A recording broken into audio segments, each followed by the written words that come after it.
बहनों और भाइयों नमस्ते। दोस्तों, आज मेरे साथ हमारे बड़े भाई, हमारे मित्र नरेश जी टहलरामानी। एक ज़माना हुआ करता था जब 94-95 में मैं इनकी नुक्कड़ सभाएं देखा करता था, तब मुझे इतना ज्ञान नहीं था और आज भी इनके जितना ज्ञान मुझे नहीं है। और आज इसलिए मैंने इनको बुलाया है और कुछ जो ज़रूरी चीज़ें आपके लिए भी है, मेरे लिए भी है और वो जो पैनल में चुनाव लड़ते हैं उनके लिए भी है। नरेश भाई, मेरे को एक बात समझाइए कि पैनल पद्धति, पैनल का नियम क्या है? सबसे पहले तो आपका जो भी ये लोग वीडियो देखते हैं, आपके जितने व्यूअर्स हैं सबको नमस्कार। मुरली जी आपको भी नमस्कार और कुलदीप जी आपको भी नमस्कार। अब आपने कहा कि पैनल सिस्टम जो ये बना है, वो पैनल सिस्टम खास करके इसलिए बना था कि 4-4 पैनल बनाया उन्होंने, 4-4 वार्डों का एक पैनल बनाया। पहले एक 3 बने थे 2000, दो मतलब 3, 2 का बना, फिर 4 का। वो इसलिए मतलब हाँ। पैनल सिस्टम लाने की आवश्यकता इनको क्यों पड़ी थी, आज मैं उसका अंदर का रहस्य पूरे जनता के सामने बता रहा हूं।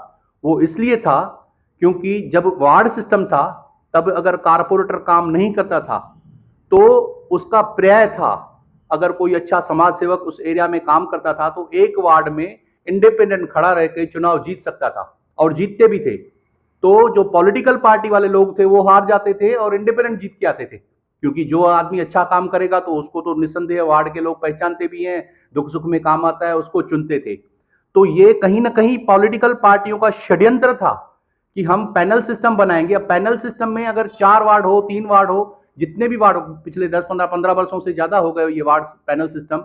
मैं अगर एसडीओ कार्यालय में से मैंने जब इंफॉर्मेशन निकाली, मुझे पता चला उसके बाद, जहां तक मेरी जानकारी है, एक भी इंडिपेंडेंट चुन के नहीं आया है पैनल सिस्टम में। उसकी वजह ये है क्योंकि हर आदमी जो है पॉलिटिकल पार्टी का कोई ना कोई कनेक्शन रहता है और पॉलिटिकल पार्टी वालों को फंड्स ज्यादा रहते हैं, उनको सपोर्ट ज्यादा रहता है। और एक आदमी समाज सेवक 4 वार्डों में, उसको कैसे लोग पहचानेंगे और कैसे वो चुनाव में खड़ा रहेगा और कैसे ये सारी चीजें कर सकेगा? कमर तोड़ने के लिए किया गया, जानबूझ के किया गया है ताकि अच्छे लोग आगे ना आ पाए, केवल पॉलिटिकल पार्टी से जिनका कनेक्शन है वही चुनाव में खड़े रह सके।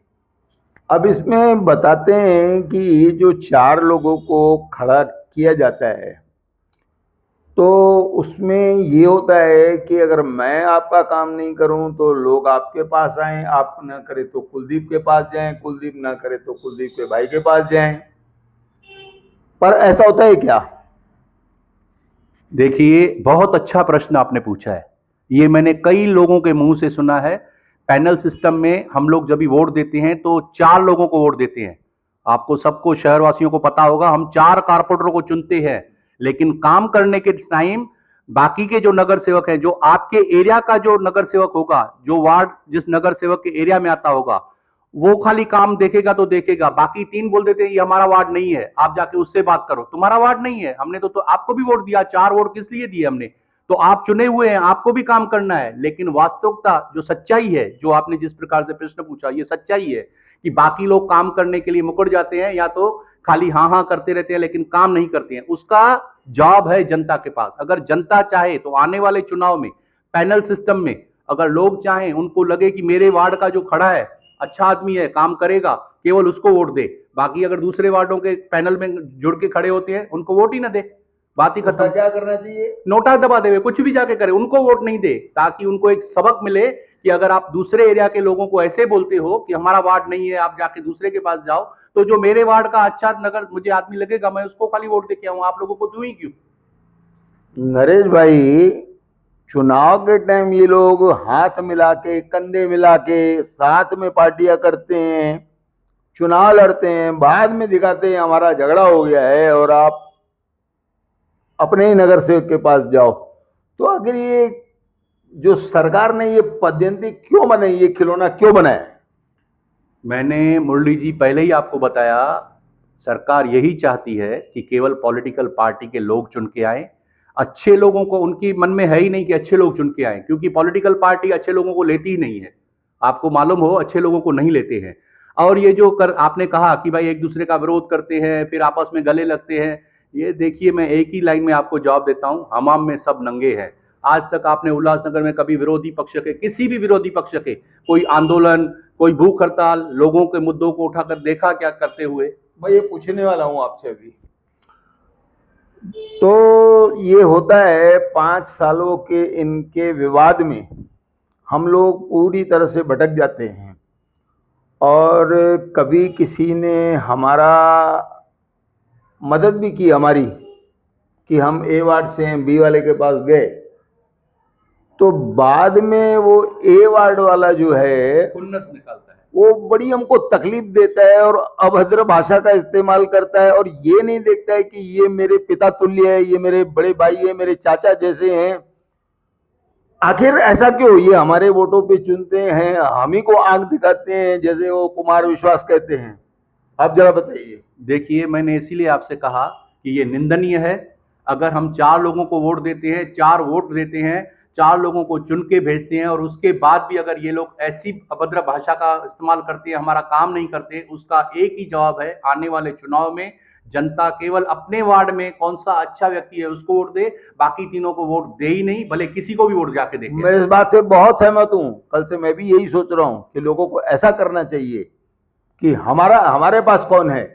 या तो उनसे चुनाव लड़ते समय पूछना चाहिए कि भाई आप, हम ABCD के पास जा सकते हैं या नहीं जा सकते हैं, आप लोग हमारा क्या करोगे। नरेश भाई, एक बात और हो जाती है कि अब ये लड़े हुए हैं, अब मैंने 12 में बहुत सारे लोगों को देखा, हम लड़े हुए, 17 में फिर वो मिल के हमारे पास आ जाते हैं। ऐसा कैसे हो गया फिर? भाई मैंने आपको बताया हमाम में सब नंगे हैं। लूट की कमाई लूटने के लिए, लूट की कमाई आपस में बांटने के लिए ये मौका है उनको। चुनाव जीत के जाएंगे, फिर 5 बरस बैठ के माल कमाएंगे। वो सेवा वेवा की भावना नहीं है मुरली जी। वो पुराने जमाने चले गए जब पुराने नगर सेवक जो थे सेवादारी हुआ करते थे। आजकल ये सेवा की भावना नहीं। सेवा की भावना है तो साईं शांति प्रकाश के आश्रम में जाके सेवा करें, गौशाला में सेवा करें, लेकिन वो नहीं करेंगे। ये सेवा है ही नहीं। आज तो जो आदमी जितना पैसा लगाता है उससे 2 गुना 3 गुना ज्यादा कमाने के लिए क्या क्या करते हैं, कितने हथकंडे अपनाते हैं, आप सब जानते हैं अच्छी तरह से। अच्छा, ये कहते हैं कि मैं व्हाइट कलर हूं, मैं किसी से कुछ लेता नहीं हूं, इनकी संपत्ति कैसे बढ़ जाती है? भाई ये भले खुद को कितना भी व्हाइट कॉलर बताएं, लेकिन इनका दिल काला ही है। ये आप अच्छी तरह से जानते हैं। इनकी संपत्ति कैसे बढ़ जाती है ये तो देखने वाली बात है। जो लोग 2 पहिया वाहन पे घूमते थे वो आज बड़ी बड़ी फॉर्च्यूनर गाड़ियों में घूमते हैं। समझने वाले सब समझते हैं कि ये पैसे आए तो आए कहां से। 1 तारीख से 5 तारीख तक जो लिफाफे निकलते हैं, तो ये ईमानदार नगर सेवक नहीं लेने जाते? सब लेने जाते हैं। बहुत सारे लोगों जो वहां पे नहीं लेने को जाते हैं तो उनकी सेटिंग की हुई है, उनको घर बैठे पहुंच जाते हैं। नहीं तो ये लोग भूख हड़ताल करें, रास्तों पे आ जाएं, अगर वो ईमानदारी से जनता के प्रति खड़े हो जाएं तो। अब मैंने ये देखा है कि एक तो ये लिफाफे की बात हो गई, और दूसरी मतलब अब जो चुनाव होंगे, हाँ, एक चीज सबसे बड़ी ये है कि मैं अपना ही उदाहरण दे रहा हूं आपको कि हमारे पास 4 नगर सेवक हैं। मैं मुरली खटवानी हूं, मैं चौथे को जानता हूं, बहुत सारे बेचारे चौथे को जानते ही नहीं है। बिल्कुल सही है, यही होता है ना। वो टाइम जब भी वोट दे के आए होंगे तो पार्टी का चिन्ह देख करके लोगों ने उसको वोट दिया होगा, क्योंकि जानते नहीं तो फिर वोट तो देना है। तो इसीलिए मैं लोगों को पर्याय बताया कि आप जिसको जानते नहीं, पार्टी का चिन्ह देख करके वोट मत दे के आइएगा। अपने वार्ड में जो अच्छा आदमी काम करने वाला है, आप सुबह उसका जानते हो, वो आपका दुख सुख में काम आएगा, तो ऐसे व्यक्ति को वोट देना।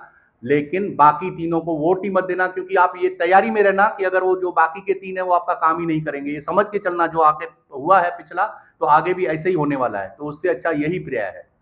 6 महीने तक अगर मेरे जैसा आदमी, मेरे जैसा इसलिए बोल रहा हूं कि थोड़े बहुत लोग मुझे भी पहचानते, ज्यादा नहीं पहचानते, उनको ज्यादा पहचानते हैं, नगर सेवकों को हमने को नहीं पहचानते, क्योंकि हम मामूली आदमी हैं उनके लिए। अगर वो 6 महीने तक मेरा काम नहीं करता है और मुझे जवाब नहीं देता है कि मैं तेरा काम करूंगा नहीं करूंगा, होगा नहीं होगा, और हम लोग फंस जाते हैं, उसके बाद हम दूसरे के पास जाते हैं, वहां पर हमारा काम होता है या कुछ भी, तो हम उसको अच्छा बोलते हैं, तो वो पहले वाला बहुत बिगड़ जाता है और अभद्र भाषा का इस्तेमाल करता है। उसका क्या इलाज है? बिल्कुल आपने सही कहा। ये तो ऐसा हो गया, देखिए जब भी हम लड़की देखने जाते हैं, ब्याह करते हैं, तो उसका खानदान, उसका चरित्र, सारी चीज़ों की जानकारी लेते हैं। तो ये भी जो 5 बरस के लिए हम किसको वोट देते हैं, तो वो आदमी कैसा है ये देख करके अवश्य, अगर चार चार आपको वोट देने, तो चारों आदमियों के बारे में आपको पूरी जानकारी होनी चाहिए। कैसा आदमी है वो, जब भी आपके पास वोट लेने को आते हैं उनसे स्पष्ट पूछिए कि आज आप वोट तो लेने आए हो, मैं पैनल में खड़ा हूं, लेकिन बाद में काम करोगे कि बाद में कहोगे भैया ये आपके वार्ड का कारपोरेटर है, ये आपके वार्ड का कारपोरेटर है, बताइए। तो ये मुंह से जब आप उनसे बुलवाएंगे तो उनको आंखों में शर्म होगी। आप जब उनके दरवाजे पे जाके खड़े हो जाओगे, आपने कहा था वोट के टाइम, बस यही पर्याय है। बाकी तो हिंदुस्तान में डेमोक्रेसी है, आप उसका दूसरा कोई पर्याय है नहीं कि आप उसको रिकॉल कर दें या उसकी पात्रता कैंसिल कर दें, रद्द करवा दें। वो तो कुछ हो ही नहीं सकता है। वो लाते ही नहीं है दूसरों को। जिसकी जहां पर पहुंच है अपने वार्ड में, वह आता है कि भैया मेरे साथ 3 लोग हैं, 4 वोट हम लोग को कर देना। हाँ, तो ऐसे लोगों के भरोसे मत रहना। अगर जो आदमी ऐसा आके कहता है कि मैं खड़ा हूं, मेरे चिन्ह पे 3 दूसरे लोग भी खड़े हैं, उनको तीनों को भूल जाना। और वो भी जो आया है आपके सामने, वो कैसा आदमी है, बिल्कुल अच्छी तरह से जांच पड़ताल करके अपना वोट, अपनी ताकत है वो आप बहुत अच्छी तरह से इस्तेमाल करेंगे, तो ही आपको आगे फायदा होगा। 6 महीने काम न करने के बाद अगर उसके पिता तुल्य जैसा कोई आदमी है, उसके साथ वो एकदम गिरी हुई भाषा का इस्तेमाल करता है, गलत भाषा का इस्तेमाल करता है। पहले हमारे उल्लासनगर 5 में, मैं उनसे अभी भी माफी मांग रहा हूं कि भैया पहले आप ही बदनाम थे, अब आपसे भी ज्यादा लोग गिर गए और वो उससे भी ज्यादा बदतमीजी करते हैं। उसके लिए एक ही है रास्ता कि अगर ऐसा आदमी व्यवहार करता है, और तो जो भी पॉलिटिक्स है ना, जो भी पॉलिटिक्स प्ले करते हैं, जो राजनीति में है, वो इमेज के लिए मरते हैं।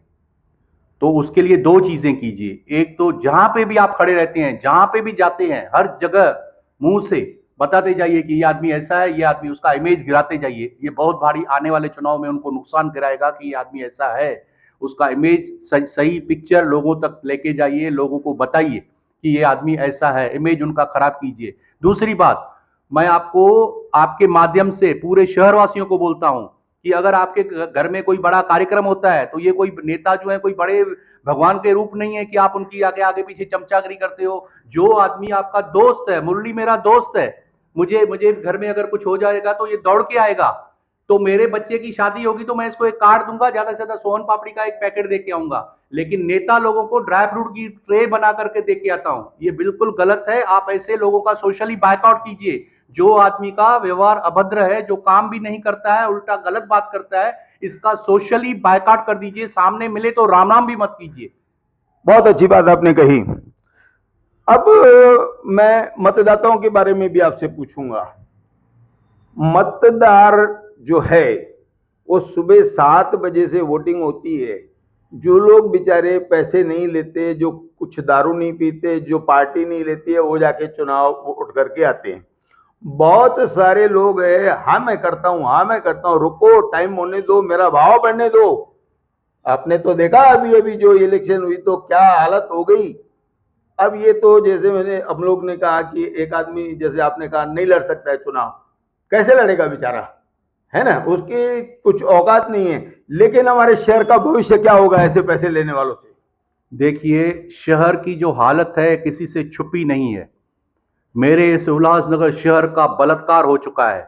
चाहे कोई कुछ भी कहे, इंटीरियर डेकोरेशन हो रहा है, ये हो रहा है, कुछ भी नहीं हो रहा है, सारी धूल धूल। मैंने 1-1.5 बरस पहले ही ऐसा वीडियो निकाला था कि ये जो काम हो रहा है ईगल इंफ्रास्ट्रक्चर का, या जो भी ठेकेदार हो, हमको ठेकेदार से कुछ लेना देना नहीं, लेकिन विदाउट प्लानिंग के हो रहा है। ये खड्डे खोदते जा रहे हैं, उसी ठेके में लिखा हुआ है कि जैसे खोदोगे वैसे के वैसे फिर से बना दोगे। सीमेंट का है तो सीमेंट से बंद करो, डांबर का है तो डांबर से बंद करते जाओ। लेकिन इन्होंने खोद के फटाफट काम तो करते गए, अपने बिल्स लेते गए, लेकिन बंद करने का काम इन्होंने किया नहीं। वो अधिकारी उनसे मिले हुए हैं, कुछ नेता उनसे मिले हुए हैं, इसके लिए कोई उनके लिए आवाज नहीं उठाता है। किसी ने आवाज तक भी नहीं उठाया, इसलिए ऐसे शहर की हालत ऐसे हो गई। रही बात आपने वोटरों की कही कि वोटर बेचारा क्या करे, वो बोलते हैं शाम को देंगे, शाम को। ये वही वोटर हैं जो पैसा लेकर के वोट करते हैं, इसीलिए वो शाम के लिए रुकते हैं, दोपहर के बाद रुकते हैं, कहां से ज्यादा पैसा मिलेगा हम वोट देंगे। और वही वोटर हैं जिनकी वजह से अब की बार तो बहुत दारू चला, बहुत पैसा देखा, पूरे शहर ने देखा है। ये एक खुला खुला एकदम जिसको बोलते हैं रहस्य है, सबको पता चल गया है कि बहुत बड़े पैसे मिलते हैं, दारू पार्टियां बड़े बड़े लोगों ने ली है। एक जमाना था जो झोपड़पट्टी में दारू चलता था और पैसे चलते थे, लेकिन आजकल तो बड़े बड़े रईस लोग पैसा भी लेते हैं, नोट भी लेते हैं, और लोगों को हमारे पास 50 वोट है, हमारे पास 100 वोट है, ऐसे करके पैसे लूटते रहते हैं। लेकिन ये जो सब वोट लेते हैं या वोट करते हैं, उसकी वजह से मेरा शहर, आपने पैसा ले लिया, आप कौन सा मुंह लेकर के किसके पास जाओगे हमारा काम करा के? तो वो काम करेगा ही नहीं। और जिसने, मैं बोलता हूं, करोड़ों रुपए लगा करके, अभी भी मुझे पता चला एक आमदार ने 20, 25, 30 करोड़ लगाए हैं। जो 30 करोड़ लगा के चुनाव जीतता है, वो पहले जाकर के क्या करेगा? आप अपने आप से पूछिए ना। पहले जाके शहर का विकास करेगा या अपने पैसों के बारे में सोचेगा? तो ये बहुत बड़ा दुख है, पीड़ा है, दर्द है। आपने मेरे दर्द को, मेरे दिल के दुखी तारों को छेड़ दिया है। मैं एक समाज सेवक होने के नाते आपसे बता दूं, मेरा कोई मन नहीं है कि आज के बाद आगे कभी भी, जहां तक हो सके, संभव हो सके, मेरी भी जज्बात हैं, कभी जज्बात में मैं आ जाता हूं, भड़क जाता हूं, तो आवाज उठा लेता हूं। नहीं तो आगे से मैं ऐसे जनता के लिए आवाज ही नहीं उठाऊंगा। क्यों उठाऊं? जब पैसा लेकर के दारू पी के उनको चुन के भेजना है, तो हम क्यों चिल्लाते रहें? नरेश भाई, ये वीडियो जैसे बन रहा है ना, एक आधे घंटे में रिले हो जाएगा। हम लोग इसमें न काटते हैं, धन्यवाद। न उसको हेर फेर करते हैं। धन्यवाद। तो ये चीज़ें मैं आपसे अलग बात करूंगा, क्योंकि नहीं तो वीडियो बहुत बड़ा बन जाएगा। धन्यवाद। और मेरा सौभाग्य है कि आप मेरे पास आए, मेरे साथ बैठे। रिश्ते तो हमारे बहुत पुराने हैं आपसे, नरेंद्र भाई से। लेकिन बड़ा दुख होता है जब हम किसी के दो लफ्ज गलत सुन लेते हैं और हमको कुछ समझा नहीं जाता है। तो कुल मिलाकर के ये जो बात हो गई, ये एक पक्ष था कि ये पद्धति है क्या, वो आपने हमको समझाई। मैं आपका आभार मानता हूँ। हम आपसे एक और जानकारी लेंगे अभी। जय हिंद दोस्त।